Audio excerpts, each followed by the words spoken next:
तो यहाँ पे दोस्तों फिर से आप सभी का स्वागत है। यहाँ पे हमारे पास में पेपर 8 डॉक्टर भीमराव अंबेडकर विधि विश्वविद्यालय का। तो यहाँ पे देखिए ये पेपर 8 पेपर है जो कि आपका होगा legal and constitutional history of India. दोस्तों यहाँ पे कुछ वर्ड्स इंग्लिश के अंदर जो कि नहीं बोले जा रहे हैं उसके लिए मैं माफ़ी चाहता हूँ, क्योंकि कुछ वर्ड नहीं निकलते हैं मुँह से। तो यहाँ पे पेपर है लीगल हिस्ट्री का, जिसको आप शॉर्टकट में लीगल हिस्ट्री बोल सकते हैं। तो ये पेपर भी यहाँ पे 1.5 घंटे का था, 100 नंबर का आता है, 3 क्वेश्चन करने थे। तो सबसे पहले क्वेश्चन की बात करते हैं। तो इसमें बताया कि 1726 के चार्टर का वर्णन करते हुए मेयर्स कोर्ट की कार्य प्रणाली की विवेचना कीजिए। यहाँ पे दोस्तों आपको 1726 का चार्टर है वो यहाँ पे डिफाइन करना है। उसके बाद में यहाँ पे जो मेयर कोर्ट है उनकी स्थापना कैसी हुई उनके बारे में बताना, उसकी कार्य क्या प्रणाली थी उनके बारे में बताना है। दूसरा क्वेश्चन है वो है कि यहाँ पे वॉरिंग होस्टिंग की 1772 की न्यायिक योजना की विवेचना कीजिए। यहाँ पे वॉरिंग होस्टिंग के बारे में आपको बताना है, उनकी न्यायिक योजनाएं कौन कौन सी थी, सब कुछ यहाँ पे डिफाइन करना उनके बारे में। क्वेश्चन तो यहाँ पे 20 नंबर का है।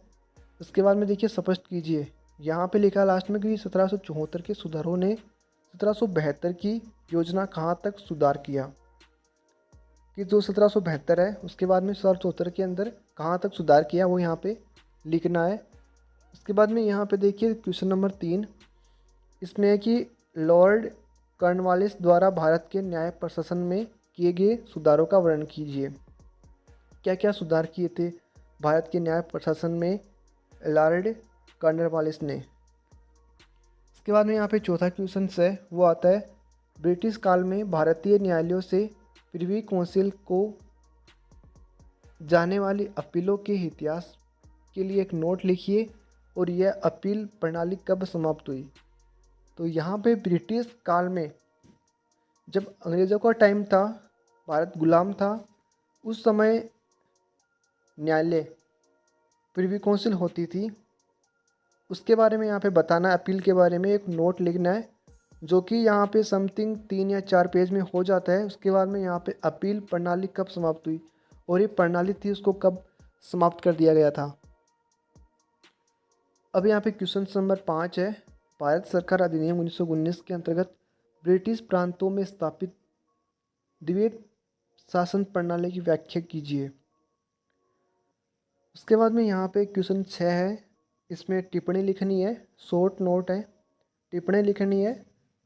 तो यहाँ पे 3 पेज हो जाते हैं, दोनों करनी है। यहाँ पे सबसे पहला बताना है द्वितीय विधि आयोग के बारे में, दूसरा और पहला बताना है संघीय न्याय प्रणाली। संघीय न्याय प्रणाली क्या है इसके बारे में बताना है और द्वितीय विधि आयोग के बारे में बताना है। तो ये थे 6 क्वेश्चंस। तो आई होप आपको पेपर मिल चुका है, ओल्ड क्वेश्चन आपको मिल चुके हैं, क्योंकि काफ़ी सारे विद्यार्थी होते हैं उनको पेपर चाहिए कि पहला पेपर कैसे हुआ था।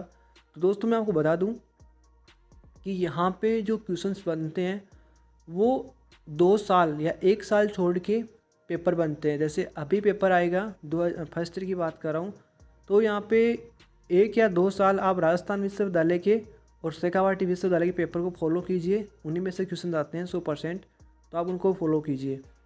यहाँ पे ओल्ड पेपर आते हैं वो मैं यहाँ पे डालते रहता हूँ, तो आप उनको देखिए कैसे पेपर आते हैं। तो आई होप वीडियो आपको अच्छा लगा होगा। थैंक यू इस वीडियो को देखने के लिए।